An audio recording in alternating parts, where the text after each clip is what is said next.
Hello everyone, welcome back to VR tutorials. ఇప్పుడు మనం హిందీలో లేకపోతే కాకపోతే అనేది ఎలా చెప్పాలనేది తెలుసుకోబోతున్నాం. చూడండి, నహీతో లేదా అన్యథా లేదా వర్ణ అని చెప్పొచ్చు అనమాట. లేకపోతే అని చెప్పడానికి ఏం చెప్తాం? నహీతో లేదా వర్ణ, ఈ రెండు ఎక్కువ వినిపిస్తూ ఉంటాయి. చూద్దాం, మనం ఎగ్జాంపుల్ సెంటెన్స్ చూద్దాం. ఏదో సౌండ్ వినిపించిందని చూశాను, లేకపోతే నేనెందుకు చూస్తాను? కుచ్ ఆవాజ్ సునాయిది కేకర్ దేకా, నహీతో మే క్యోं देखूंगा. కుచ్ ఆవాజ్ సునాయిది కేకర్ దేకా అంటే ఏదో ఒక సౌండ్ వినిపించిందని దేఖా చూశాను, నహీతో లేకపోతే మే క్యోं देखूंगा నేనెందుకు చూస్తాను. ఇది జరగొచ్చు లేదా జరగకపోవచ్చు. ये हो सकता है नहीं तो नहीं भी हो सकता है. ये हो सकता है नहीं तो नहीं भी हो सकता है. ఇలా చెప్పొచ్చు అనమాట. నహీతో అంటే లేకపోతే. ముందు చూసి నడువు, లేకపోతే క్రింద పడిపోతావు.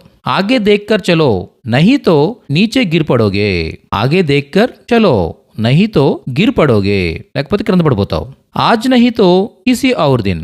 ఆజ్ నహీతో ఈ రోజు లేకపోతే లేదా ఈ రోజు కాకపోతే కిసి ఔర్ దిన్ వేరొక రోజే, ఏ రోజైనా. ఇలా మనం నహీతో గురించి తెలుసుకోవడం జరిగింది. హిందీ నేర్చుకోవడానికి కావాల్సిన అన్ని కాన్సెప్ట్స్తో మనకి స్పోకెన్ హిందీ బుక్ అవైలబుల్గా ఉంది. సో ఈ బుక్ పర్చేజ్ చేయాలనుకుంటున్నట్టయితే కాల్ చేయండి 9603339977.